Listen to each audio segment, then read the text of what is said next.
Give them a shot to do what?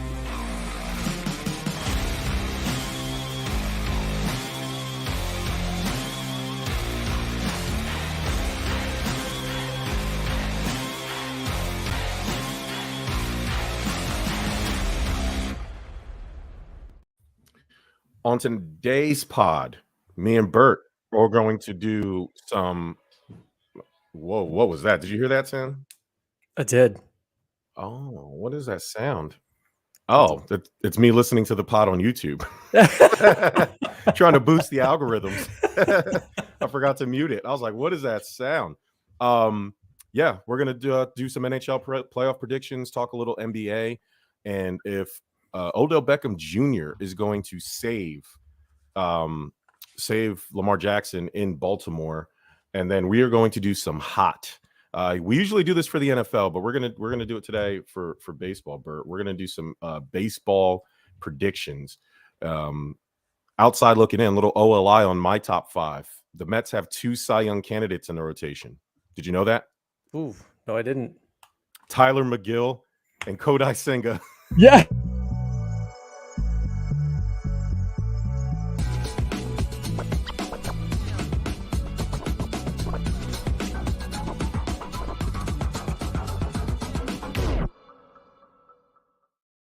Sports. What's up, everybody? Welcome to Stuff About Sports. You are listening live February 12th, 2023. And Bert. February. Is it 2023? It's February, 2023. It's April. In February. It's Man, April. It might be. It's February for me, man. My body and my mind feels like it's April. We've been going so hard since April, like between Fox Sports The Gambler stuff, adding all the different pods, just the network growing. If you want to see all the growth, head on over to www.giveusashot.network. That's what I'm talking about. That's why he's the MVP. That's why he's the GOAT. The GOAT. That's what I'm talking about.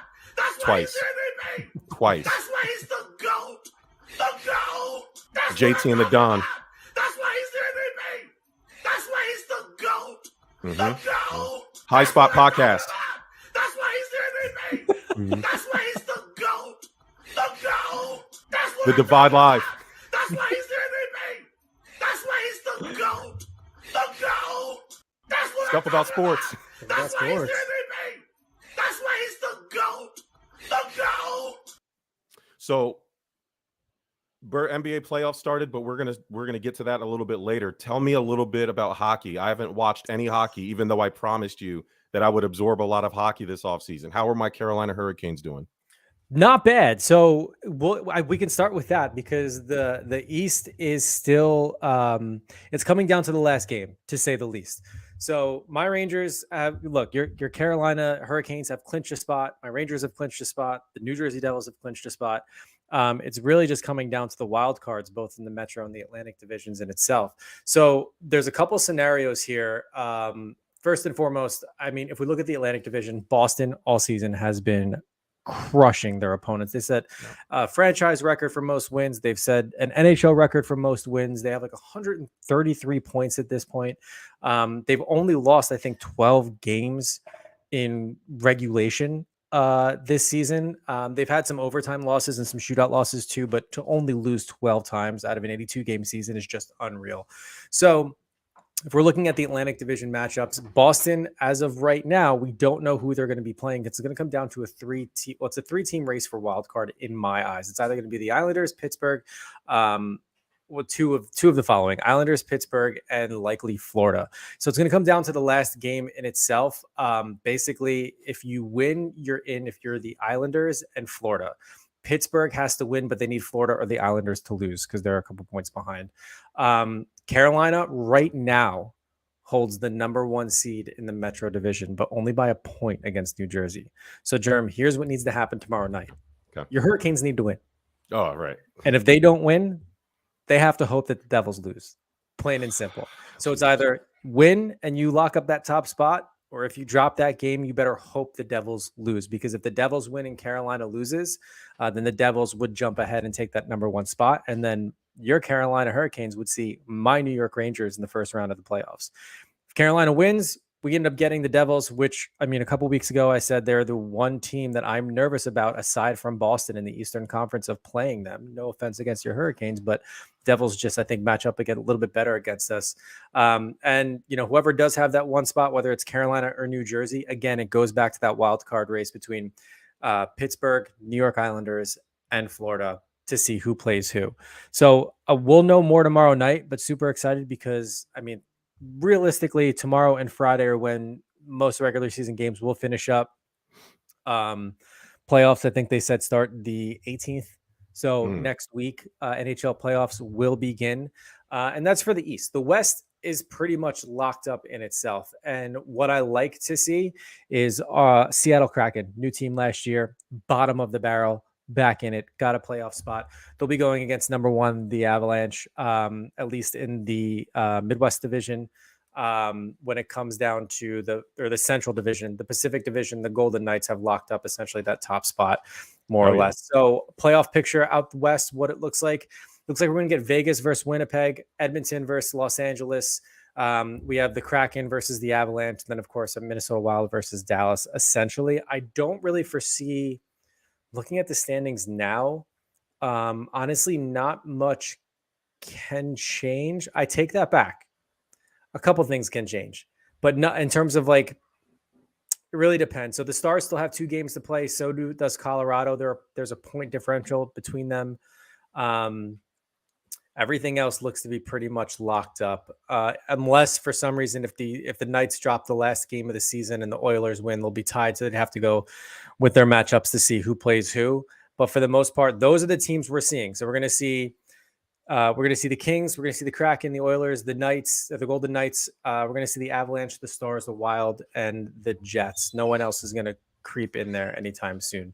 It's just a matter of where they finish up. Some have 1 game to play, some have 2 games to play. And then we're off to the races. Best of 7 series all the way through. It's going to be a bit, but there's nothing. I mean, I'm sure you relate to this being a huge basketball guy. There's nothing more glorious, but more gut wrenching than playoff basketball and playoff hockey, and knowing that there's such fast pace, it's a matter of possession and seconds, and there's just no joy and no hurt quite like watching your team either drop a couple games or come back from being down. I don't know. I'm looking forward to it, but know that every year this time of year takes literally years off my life, and I know that my wife is not looking forward to it. Because it's an emotional roller coaster. It's up and it's down. So women have childbirth and men have playoff atmosphere. I mean, I don't know what to tell you. We go through a roller coaster of emotions, as you said, and this is our childbirth. We got to deal with it. You got to deal with it. And there's not much else to say. I am happy that all of the Shot Boys teams are top 10 teams in the league. We got the Rangers, the Devils. Yeah. Admittedly, the Devils are probably the best of all of our teams, but I love my Rangers and I have faith in them, but I mean, like I said before, the Devils are such a well-balanced team with a great coach, and I was hoping that they'd get cold towards this time, like the tail end of the season. You just hope that team gets cold going into the playoffs and they can't find the rhythm. They've done the opposite, man. In the past week, I've been watching them closely, and they're still putting pucks in the net. They're moving. They're so quick when they move the puck too. It's one of those things where, like I said, they're the one team aside from Boston in the East that I would be worried about going through. With that being said, if we pull them first round, I'm happy to go through them. I think it's going to be exciting hockey. I'm a partial season ticket holder. I split season tickets with a friend of mine for the Rangers. So I'll be at the Garden. There's nothing like playoff atmosphere at MSG, especially playing literally cross river rivals with the Devils. It's going to be insane. Connor McDavid needs a Stanley Cup to solidify his place at the top of hockey's hierarchy. I think universally he's accepted as the best player in hockey, but he's hockey Jesus. He's got to start racking up rings. He needs to, and playing for a franchise like Edmonton too, where the great one had the start of his career. You are automatically compared to Wayne Gretzky if you're a top hockey player, no matter what. Connor McDavid has done nothing but shatter records and put up points year in, year out, 60-goal seasons. He's just unbelievable. But the one thing that's escaping him is a ring, and they have such a good team too. So let's hope let's hope they get there for him. The West in itself, honestly, if I'm looking at it, I like I like the way the Oilers go. Honestly, if not the Oilers, I would think that the Stars, believe it or not, go all the way. I don't think Colorado repeats. They've been too up and down the entire season, even within the division. I mean, there's just fractions of points separating them. So honestly, if I'm looking, I do think the Oilers probably have the best chance. I can't say much bad about the Golden Knights too. I think the Oilers are just they have more depth and they have more stars and goal scorers on their team to be able to go. But as much as it's about longevity in the playoffs. There's 7-game series. You got to make sure everybody stays healthy and everybody does their part. Because if you have one player go cold, you're done for. 100%. 100%. Let's just recap the NBA real quick. I took the Heat parlay, even though I cannot gamble legally here. What I can do is call up one of my friends over there up in Jersey, and it's been Mike lately, and I've Mike's been Venmoing him. Yeah, it's my bookie, just Venmoing him money, and I thought the Heat were going to pull it off. Atlanta with the upset. I don't have much hope for them surviving much past there, but their bench came to play yesterday, hit a bunch of shots. Good for them. Lakers. LeBron James, the prince who was promised, and now the king who was promised. The NBA did all they could to help him out at the end of that game. Referees got it done for the Lakers, man. Referees always get it done for LeBron James. Makes it past. I don't know who they play next. I believe they're the 7th seed, so they'll go ahead and play, whoever, I think the 2nd seed and I think the Grizzlies, Memphis Grizzlies. So that'll be pretty good because the Grizzlies have been probably the 2nd best team in the West, a top 5 team in the league. Yet the Lakers have beat them 2 out of 3 times this season. So one of those games, John Morant was suspended because he was flashing water pistols in a club and doing a bunch of other craziness. So, I don't know how that's going to work out. But LeBron in the playoffs, you can't count him out, Bert. I mean, it just is what it is. Right now, the Bulls and Raptors are playing. I hate the Raptors, but they're winning, so they're probably going to move on. And then probably the most exciting game of the play-in tournaments is New Orleans, the Pelicans. Excuse me, I'm still getting over my sickness. The Pelicans versus the Thunder, 2 young, scrappy teams, Bert. If you like tenacious defense and young talent, and you don't want to follow stars, the Pelicans and the Thunder have that for you, because Zion Williamson, who is turning into fatter and blacker Ben Simmons, just sitting on the bench all season, milking an injury because he wants a fat contract. He wants the NBA lifestyle without actually doing anything in the NBA. That's Zion Williamson in a nutshell. I think that's rough to compare to Ben Simmons. It's a little rough. Man. But hey, I'm all about tenacious defense and young players stepping away from the stardom too. I just find it hilarious with LeBron because wasn't he against a play-in tournament? He was at first. Yeah, he was, and he's been. I think this isn't the first time. This is the second time the play-in has actually come back to help him. Yeah. So I think he owes the world an apology. Yeah. Yeah. He owes everybody an apology. He owes everybody an apology for everything. It's funny. We were talking about LeBron James the other day and trying to figure out how much time he has left. And it dawned on me very quickly that his son, Bronny, only has to play his 1 year of college this coming year. And then he'll be eligible for the 2024 draft after next season. LeBron's contract ends the summer of the 2024 season. Ooh. So LeBron is free to sign with any team that his son Bronny is drafted to. And he's projected to be a top 10 draft pick. Surprise, surprise. If you needed it, weird. Irregardless, listen, Bronny's he's a good player. Is he a top 10 draft pick if his dad isn't LeBron James? I know that's kind of unfair to the kid, but I do think it's a fair question to ask because there's a lot of good young players in the country who don't have the exposure that Bronny does. And so I don't know if that helps or hurts, LeBron James. He's doing what he's supposed to do. Yeah. Your dad's LeBron James. Obviously, you take whatever that comes with. Good for him for not because he's a junior, Bert, LeBron James, and he doesn't like that. So he named himself Bronny. LeBron didn't call him that. LeBron used to call him Junior. He just recently told a story about that. And he was like, Bronny, once basketball became a thing, Bronny was like, hey, Dad, just to let you know, this LeBron James Jr. shit is over with. That's smart, man. Yeah. Because I mean, look, obviously, LeBron's going to take a discount to want to play wherever his son is, and I'm all for that. I think that's great. To be honest with you, I think it's a really cool story. But what you just said, look, take it for what it is. He is LeBron James' son, and that means he has a massive, unescapable shadow to try to stand apart from. And I mean, look, from what I've been reading, he has the talent to definitely do it.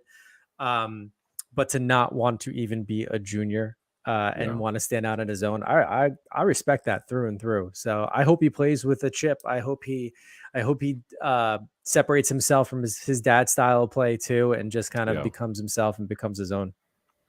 Yeah, it's funny. He's starting to get a little more size to him, but he doesn't have like that height that his dad had at his age. His youngest son, Bryce, I believe, who will be a senior in high school or something like that, or junior in high school. He's in high school still. Mm-hmm. He's the one to look out for. Obviously, LeBron's not going to have a chance to play with him because he's either in the middle of his high school career or just starting it or something like that. I can't exactly remember what grade he's going into. But anyway, Bryce shot up. I mean, this kid grew like 7 inches over the course of last summer. He's basically LeBron James's height now, like dwarfing his big brother. Has the skills to match. So Bryce will be the one I'm looking forward to. Bronny's more of I would call him right now an undersized guard, but we'll see where the future holds for young Bronny James. Mm-hmm. Sixers start their playoff run versus the Brooklyn Nets. I mean, I'm going to give an air horn to the Brooklyn Nets. You had KD, Kyrie, James Harden at one point. They traded all that away. Mm-hmm. You traded for Ben Simmons. That went the way it went. People wrote you off, and all of a sudden, this kid Mikal Bridges is the second coming of Jesus Shuttlesworth from He Got Game. He's like scoring all these points, and you got this kid Cam Thomas dropping 40 burgers on these dudes, and all of a sudden, here we are. The 6th seed in the East in the playoffs, not the play-in. A team that everybody wrote off. Shout out to Brooklyn, but this lie they've been living will be over. The Sixers are the truth. We have the number one scorer in the NBA. We have the number one assist, the number one scorer in Joel Embiid. We have the number one assist leader in James Harden, averaging 10.7 assists per game, even though he's not a point guard. And the Sixers are the best 3-point shooting team in the East. So, and I believe we're the best. Actually, I think we're the best 3-point shooting team as a whole in the entire league. So good on the Sixers. I think we're top 5 defense as well in terms of defensive ratings. So this might be the year for the Sixers, Bert. I don't want to go too crazy. Yeah, let's not go too far. I mean, but how do you not like that matchup? If not, I mean, if not just for your Sixers and just the skill level there too, but also, I mean, the hype around it. 2 big market teams going at it, like just from the get go. Man, that's going to be exciting. There's nothing. I said it before. There's nothing better than playoffs. Yeah. And especially 7-game series to boot too. And I don't care if you're in Brooklyn or if you're back in Philly. Philly's going to be a better atmosphere than Brooklyn too, because that arena's trash. But still, man, I honestly can't wait. All right, Bert. Let's do some not quick. We take as much time as we need. Sure. We got some observations. All right. Yeah. Bert has observations. I have some observations. The top 5 observations are sponsored. We got a couple sponsors for those, Bert. Ooh. First sponsor, Fast Break Coffee. If you are in a rut, and I drank a lot of Fast Break Coffee this past weekend, use promo code GetMyFix, get 10% off. Head on over to fastbreakcoffee.com. Get your fix. Proud sponsor of not only Stuff About Sports, but the entire Give Us a Shot network. Second sponsor is the haters, because without you, we aren't who we are. And the haters will always be a sponsor. I made a comment, Bert, a video after the Masters about Tiger Woods. I think it was a good comment. Now, thank you for saying that. Thank you. Yeah. Because I was feeling bad. You guys on the internet are so cruel, so ruthless. My mental health matters not to any of you troglodytes and all of you heathens out there who couldn't, like, this is how I know you guys are just fucking broke ass burger flipping losers in your mother's basement who can't get the simple concept of what I was saying. Bert, did you enjoy watching Tiger Woods hobble out there and withdraw from yet another major golf event? Here's the thing. I thought the same thing you did. What do we all want? We all want Tiger to win the Masters again. We do. But are we so caught up with who Tiger Woods was that we can't see? It's just not going to happen. The competition is too fierce right now in the world of golf. Yeah. And it's not his time. It hasn't been his time. Pass it along. Like you said, retire or do something, play the senior tournaments or what have you. Like, I don't know if he's even eligible for that, but like, he's 47. I don't know if he's eligible again. So like, focus on Charlie. Yeah. And he could win it at 15 if he wants. Like, I think it was, for me, it was frustration and just sheer disappointment. And look, you knew after he made the cut he was like over 3 and still made the cut. And you knew there was no way he was catching up. I think Brooksy was like 11 or 12 under at that point. And you're like, yo, this is never going to work out for Tiger unless there's just a total meltdown.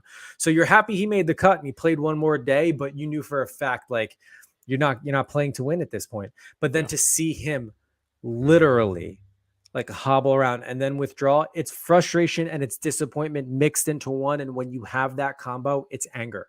Yeah. And for the likes of you and me, that's when we turn to, dudes, enough's enough. We're tired of we love you so much. We don't want to see you in pain and we don't want to get our hopes up anymore. Like, this is pure fandom to be this mad and irate at something like this.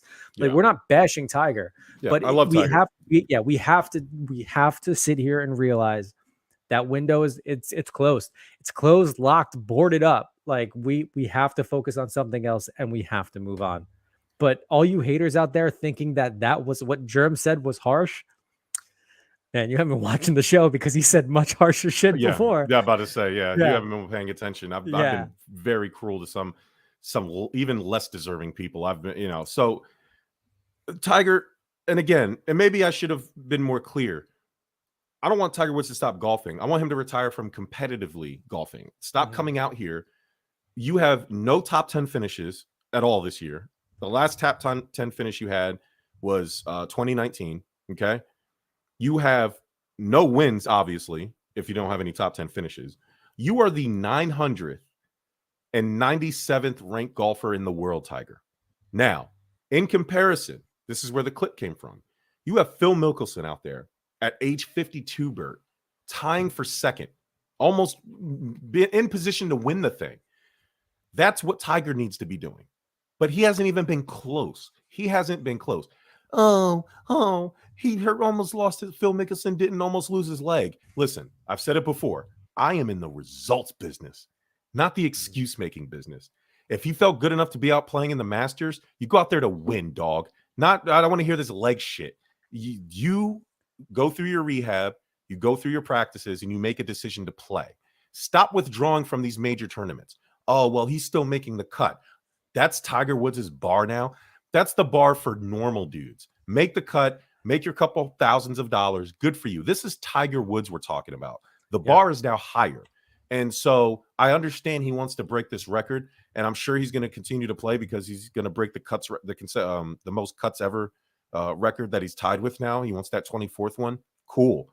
But what Tiger should be doing, Bert, like you were just saying, go do what John Daly's doing, because you can't do what Phil Mickelson's doing. Go out there with a cigar and go play in some of these exhibition matches.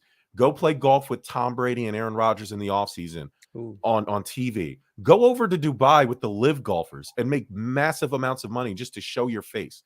Or do what the best thing to do, the full swing. Imagine a Hard Knocks with Tiger Woods. Go out there and just be Tiger Woods for a day. Just follow him around and just go through that motion. You know how much money that would make? Full swing, Tiger Woods. It writes itself. And so, Tiger, it's sad. You're a hero to many of us. And when I made that clip, it was it was literally minutes after he withdrew. And I was just frustrated.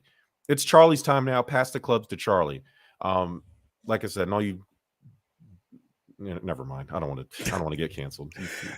So I'm looking at his major championships through and through, and from 1997 all the way through to 2008, we've been pretty spoiled because we've seen him win a championship in virtually what seems to be every year, if not every other year. Because 97, 99, 2000, there's 3 of them in 2000: the Open, the PGA Championship, and the U.S. Open.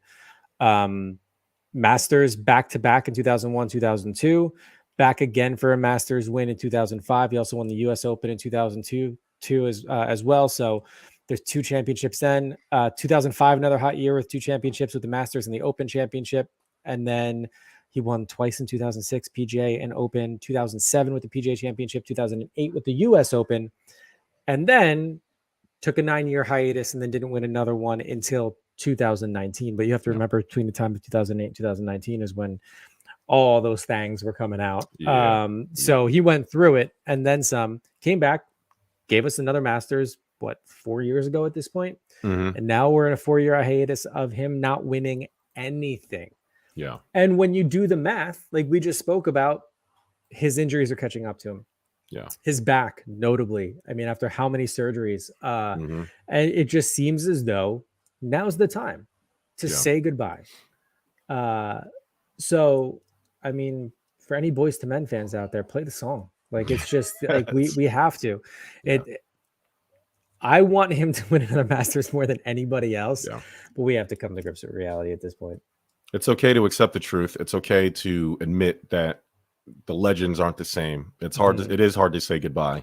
It is. I'm with you. I love Tiger, but to watch him go out like this is sad. And my point was, I think the news about him withdrawing was a screw from one of his surgically repaired feet broke through his skin or something like that. Listen, fine. Then don't be out there then, man. It's over. Like, it's not going to get better all of a sudden. I mean, how much time do you need? It's not working. Every time you go out there, why don't they just let them drive carts around? Like, if they let Tiger drive a cart around, then, maybe go out there. But he also just wasn't playing good golf, man. Like, I don't know what to tell people. Like, it just wasn't. It was an interesting tournament, I will say, between the weather, the trees falling and shit. Thankfully, nobody got hurt. But overall, I mean, I don't want to have to pick a new favorite golfer, but I will. Yeah. Like, I will. All right, Bert. Top 5 observations. Like I said, sponsored by fastbreakcoffee.com, and as always, sponsored by the haters. Number 5. I know they're 6-4, but the Padres, not that good. I'm not impressed. Did they just beat your Mets last night? They did. They sure did. Which brings me to observation number 4. Mike Clevinger made his emotional return, Bert, to the mound after 2 years, Tommy John surgery. And in that time, he never cut his hair. It was the only thing I looked at. I was like, yo, this kid looked like he just didn't cut his hair from the entire time he was gone. And then it dawned on me that he's been gone for 2 years. I was like, yeah, I remember he was really hot. And then I know he got injured, but I didn't think that it was like 2 years. But he put a beating down. And I was like, good for him. Tommy John surgery is no joke. I know. Hopefully with the new rules changes, these baseball games, the one was the Marlins game was over in under 2 hours. I mean, Jesus. I think like an hour and 20 something minutes, something ridiculous. Shorter than most movies now. I have that in my observations. Okay, then I'm not gonna talk about it. Moving on. Number 3, Bert. The Tampa Bay Rays are 11-0, and they still can't even fill their ballpark. What a shame. I mean, move the Rays. Just move them. I love the Rays as a franchise, as a business model, not going out there like most teams and spending a bunch of money and trying to buy championships. They're doing it the right way. But Florida and the entire state of Florida, Miami, Tampa Bay, Jacksonville, they don't deserve sports franchises. Sorry. You just don't deserve them. Send the Rays somewhere else. I don't know what city needs a baseball team. I mean, we have to think back on Tampa Bay because if it wasn't for their baseball team bringing them down, we are talking about a city that had won 3 or 4 consecutive championships between the Bucks and the Lightning. So we do have to rethink that a second, but I agree with you. Number 2, Bert. No one loses to good teams and beats bad teams better than the New York Mets. Yep. I try. Okay. It's a 162 game season. I do not like to panic in the first month of any season anywhere. I don't like to panic until the All-Star break at least. The time I start panicking is halfway. Once halfway, there's enough sample size where I could say, this ain't going to go very well for us. The only time you can kind of do that is football because there's less games and you kind of know by week 4 what your team is pretty much going to be. But 4 or 5. But I mean, the Mets, Kodai Senga and Tyler McGill are our best pitchers. And we paid Justin Verlander like $35 million a year. We're paying Max Scherzer like 20-something million dollars. It's not great. Not a great start. We're not hitting well. Outside of Pete Alonso, who's on pace. Obviously, it's stupid to say what he's on pace for because it's 3 days into the season. But so, he's on pace for 81 home runs. I mean, he's hitting, but in terms of on base hitting, we're not doing well. And we spent all this money, and I'm not excited about it. But I'm trying to be positive. I'm trying to keep it kind of civil with myself and try to keep a positive spin. But there's only so much positivity I can take. Number 1, Bert. Something is brewing in Milwaukee. They're 7-2. If it wasn't for the Rays, probably would be considered the hottest team in baseball. I believe they swept my Mets. They beat, I think they took 2 out of 3 from the Cardinals. And then they lost a game to the Cubs, I believe. So, the Brewers, I don't know. People were writing off Yelich. People were writing off the team as a whole because they didn't perform well last year. But I think it's not an overreaction to say that the Brewers are back in the at least National League elite. So shout out to them. Those are my 5 observations. Very nice. Okay, here we go. Top 5 observations via Bert for so far 2023 MLB season. Observation number 5. The Yankees will always continue to frustrate the shit out of me no matter what time of season it is. Yeah. And like you said, it doesn't matter that we're a couple days into the season, maybe just over a week or so, 2 weeks we'll give it. But the fact that we have grown professional athletes sitting out games already because of a hamstring tightness is unacceptable to me with a payroll and training staff that you have. Now, I'm not going to hit the panic button just yet because I do like, obviously, my boy, the captain, Aaron Judge, as well as Giancarlo Stanton, hitting absolute nukes out of the park. But when we have key utility guys like DJ LeMahieu sitting out because his leg muscle is tight, every season I feel like we go through the same thing, and I'll never understand. These aren't injuries to me. They're not. You want to know what this is? Failure to take an extra 30 seconds to stretch. Yeah. And if you're a grown man making that much money playing a professional sport and you have trainers on staff to help you do this, take care of yourself. We're trying to get number 28 here. Please, for the love of God, let it happen. So anyways, Yankees, get it together. Do you think the speed of the games is contributing to more players sitting? Like, do you think that has something to do with it? Like maybe the game's moving too fast so they don't I don't know. I feel like that would help. Yeah, I mean, I think it should help. And then it's also like, how are you taking care of yourself? We know that baseball isn't a consistent thing like hockey or basketball, and even to the likes of football, because football's very like stop and go too. So we understand that. But if you're at that level, from me, I'm sorry, it's just no excuse. Just short of, I mean. You saw this in your closer, just short of a freak accident of tearing your Achilles from jumping up and down in celebration. To me, it just boggles my mind that these are take care of your body. Yeah. And for the Yankees, it's just even more frustrating because over the past, we'll have to say 5 to 6 seasons, I've seen injuries like this take effect. And I get it. It's a very, very long season. There's a lot of baseball left, but to always see this for the Yankees year in and year out just frustrates the shit out of me. It really does. So anyways, get it together, Yankees. Observation number 4. The Tampa Bay Rays are proving, at least within the first 11 games, that you don't need a big payroll to make a statement. And as much as we feel that market doesn't deserve them because they should be filling the ballpark and they're not, I do have a feeling that timing does play into that as well, because let's be honest, anybody who has alerts for their favorite baseball team right now is in the middle of a work day going, why are they playing right now? It's 1:00 on a Wednesday. It is happening. We get it. Not everybody's going to go to the ballpark, but when your team starts out this hot, get there, support them. And look, I just said it. It's a long season. If they keep this up, Tampa Bay has always been a team every season where they hit a run and you're sitting there thinking like, they don't have a payroll to do this. How are they doing this? And, we have the Dodgers, the Yankees, the Sox, and now the Mets up there spending money on players, and they still can't get this going until maybe mid-season. But listen, I'm all for it. This is kind of what baseball needs. They need, dare I say, smaller market oblivion teams to come in and challenge the big payrolls, because it's going to do one of two things. One, it's going to cause them to go after big names, or maybe individuals who don't care about money and are chasing a championship, however few of them there are now, are going to start looking at those teams to help out. Or it's really going to cause the likes of a Steve Cohen or a Steinbrenner to look and see, how am I spending this money? How am I going after the missing pieces? Am I doing this just to sell seats and spending this much money to bring Aaron Judge back, which I do think was worth it?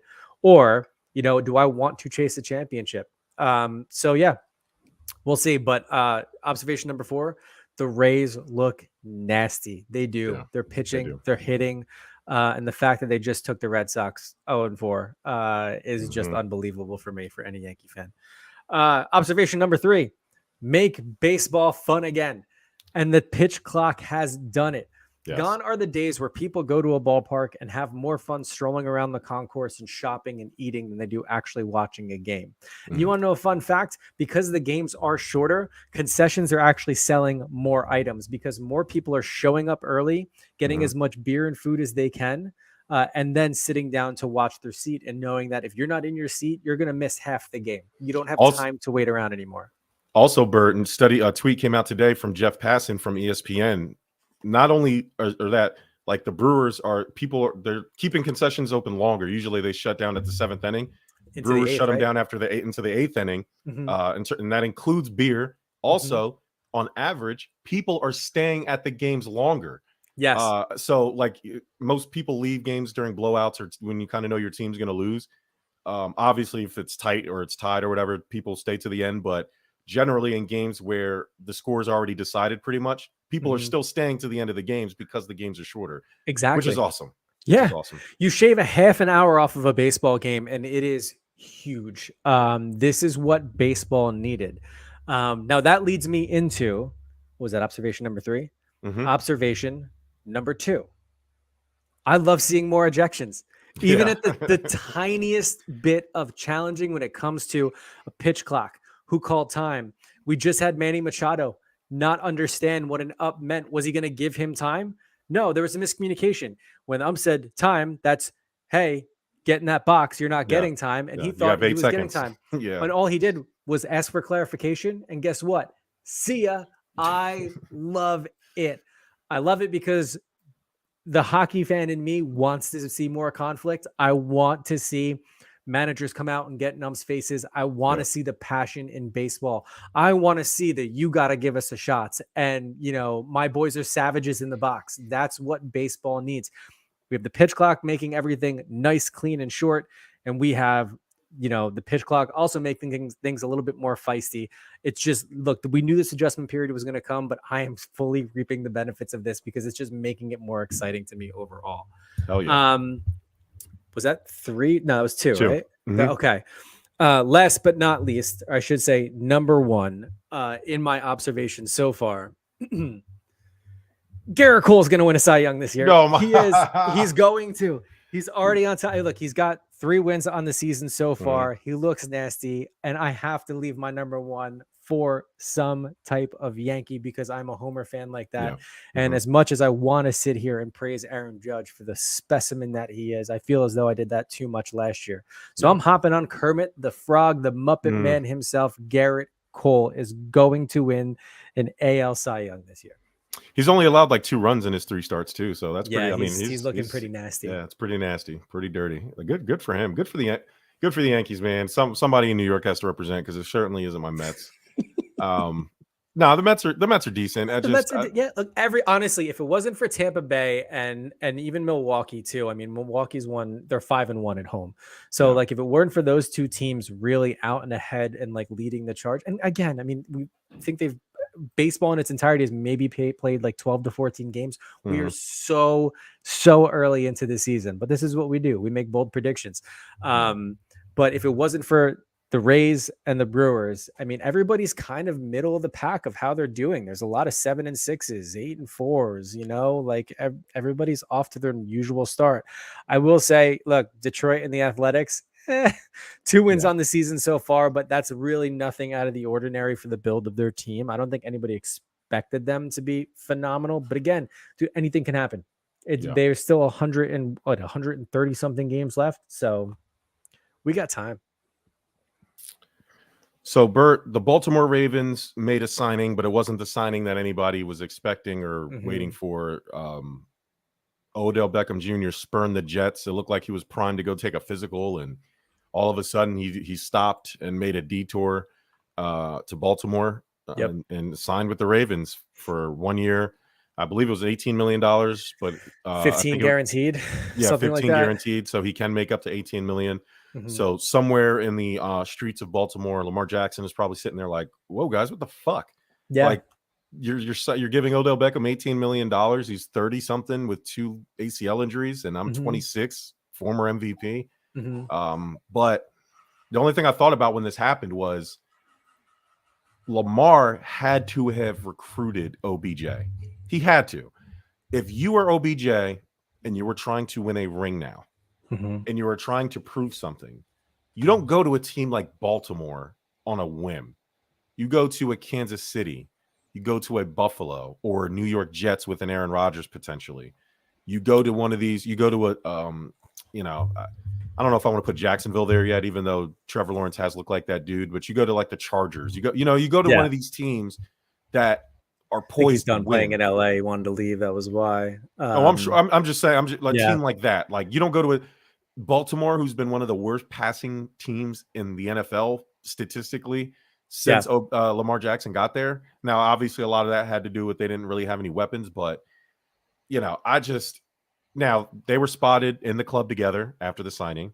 There's screenshots of them FaceTiming and all that stuff, which I'll be honest with you, Bert, I'm not a fan of all that shit. When you're Lamar Jackson, you're not locked up to a contract, and OBJ comes to town and you guys are frolicking in the clubs of Baltimore, and you have been this black cloud over the franchise to the point where now the GM is like, yeah, we've had some challenges this offseason, but we're poised. We're focused on the draft. We're not ruling out drafting a quarterback, which to me is like, whoa, because you guys are picking at number 22. What quarterback are you trying to draft? So OBJ better be getting ready for Tyler Huntley and not Lamar Jackson, because how do you just Lamar's dug in and the Ravens are dug in.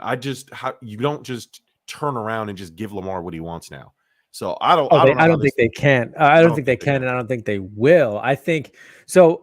Look, I think from a fan base perspective, if I am a fan of the Ravens, I don't mind seeing that, because that means, is OBJ scary when he's the voice of reason, but is he the one to turn Lamar around and say, take a friendlier deal, let's make something happen this year? And I think when a lot of people saw that signing, that's what they thought. All right, is this going to entice Lamar to stay around a little bit more? Is he willing to bend because now he has like a true weapon? And people keep thinking the OBJ that is the highlight reel, the one-handed catch with the Giants, the Super Bowl champion with the Rams, and playing in the Super Bowl too. People aren't necessarily, and look, the contract they gave him, a 1 year, 18 million, 15 guaranteed for a guy that hasn't played football in a year off of a leg injury. Like, that means like during a physical or a workout, they saw something, and honestly, or unless, like you kind of prefaced before, did Lamar help recruit him and tell the Ravens organization, you get him, I'll turn it around and make more of a fun, friendly deal. Now, part of me did put on my tinfoil hat and say, OBJ was one of the guys on Aaron Rodgers' wish list. Are the Ravens trying to scoop up Aaron Rodgers now? No, I know they said they wouldn't do it, but that would be true heel turn on the Jets. And honestly, a big middle finger to Carl Powers, who's just holding on all hope too. I love you, K-Pow. You know that, but my God, the Jets. Oh, anyways. So I think I don't mind seeing them, the FaceTimes, everything else. I think that's what the franchise or the fan base needs. But to your point about not rolling out drafting a quarterback, it's like, well, if I'm also a fan, well, tell me how you're going to get my quarterback back. You just signed what would be an elite receiver. Like, tell me, can you get my elite quarterback, back to stay as well? Well, they're hoping he's elite. I mean, he hasn't played, you know what I mean? That's the thing. But it is still OBJ.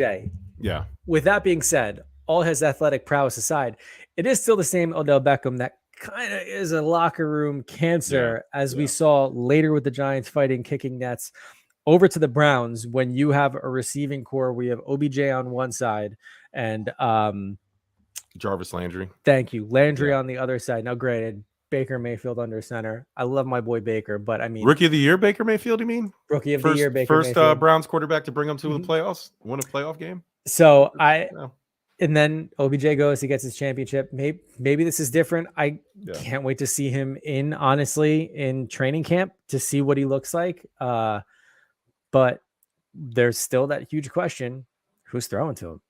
Like, so a couple things what's going to happen? A couple things to remember here. He is a non-exclusive franchise tag, so the Ravens do indeed have his rights. This isn't a free agent situation where he just, I mean, I guess he can refuse to play, but that doesn't help Lamar if he wants to get the contract he's looking for. So then you're right. This turns into kind of like a reverse recruitment situation where, hey, I need help if I'm going to be stuck here. Come to Baltimore. I think we can make it happen. Now that OBJ is here, it's more of, okay, man, I'm here now. You got me here. Don Kleeman, Dove Kleeman, NFL reporter. Actually, no, this is from Ian Rappaport. This guy's just retweeting it. Odell Beckham joined the Ravens with a clear understanding, and that's in quotes. So somebody told him that Lamar Jackson will be his quarterback in 2023. So take that with whatever amount of grain of salt that you want. I mean, if OBJ, that's pretty bold that you're telling OBJ that, but you're not telling the rest of the world that. Like, it's. Okay. I would like to know, but now that lends to what you were saying. Okay, OBJ said, hey, they're not going to give you $40-50 million guaranteed. Take whatever they're going to offer you. And people need to understand, he was offered a $200 million contract. He was offered basically the Daniel Jones contract at the beginning of the season, and he turned it down. So it's not like the Ravens are scared to pay him, which is what we're seeing. They're scared to give him $200 million fully guaranteed, which nobody wants to do. No, and they shouldn't. They shouldn't be pressured into doing it. Lamar Jackson can deserve that money, and the Ravens can also protect their franchise. Yeah, and both can be equally right. I'm all for asking for whatever you think you're worth. I'm also for, hey, I'm not paying you that because I have to protect myself. You've been injured. Your playoff record doesn't dictate you get this. I understand you were an MVP, but but then when you give Odell Beckham $18 million, $15 million guaranteed for 1 year, it kind of is like, it doesn't help your case in my eyes. But I understand the move. It's what also I think is funny is a couple of weeks ago, OBJ refuted a report that he was asking for $20 million guaranteed. He said, no, I never asked for that. And then he gets $15 million or an $18 million contract. 15 guarantees. Like, I think you were asking for that. You were asking for 20. You were asking for 20, Doug. So I think that's hilarious. Yeah, I do think, I mean, when it's all said and done, it is still OBJ. And I think this is a really good move for the Ravens because of the situation that they're in. With that being said, if Lamar was signed and he was good and ready and the Ravens went out and spent $15 million guaranteed on Odell, I'd be like, what are you doing? It's $15 million for 1 year of a guy who hasn't played in over a year at this point. So Jet fans, don't get your hopes up. I do think you dodged a bullet here. I don't think it would have worked out well for Odell to be back playing in that arena. And I'm saying that selfishly as a Giant fan to not want to see him in that horrendous green. But at the same time, I cannot wait to see if this does turn into a Browns type situation or even a Giants type situation with who he is. But hey, we will see. Starting your tenure on TikTok and in the clubs throwing money and drinking bottles before your quarterback is signed has not historically been a good start for any team that's signing superstars. So yeah, we'll see. Bert, do you have any game balls you want to give out? I do. So going back to the Masters with, I think it was Sam Bennett, right? I don't know if you heard this story before. Yep. So his father, suffering from dementia before he passed away, wrote a note that says, "Don't wait to do something," and he got it in his handwriting tattooed on his forearm. And Sam Bennett was making his majors debut at the Masters in itself, and actually held his own. I don't know where he ended up finishing up, but I know going into day 2 or 3, he was within the top 3 or 4. But honestly, just a really cool story. That's what you hope to see people, especially in sports, but really anywhere, when you're living out your dream and you have, it could be a father figure, a mother, a family, anybody who's supporting you in chasing that and wanting to go for it and be at that professional level. These are the types of stories movies are made out of. And honestly, very heartwarming for anybody who has had to deal with, the trauma of understanding what it's like to live with somebody with dementia or see that deterioration too. And the fact that it was his father, someone who has supported him throughout his life and his chasing his dream of being a professional golfer is just a really, really awesome story. So a very, very awesome showing for Sam Bennett at his first majors in the world of golf. Really awesome story all around. And he gets my game ball. Awesome. Yeah. Shout out to Brandon DeWitt, sharing our stuff. Thank you for sharing the pod. My game ball is going to Cardinals tackle Kelvin Beachum, who visited Africa for the first time in March.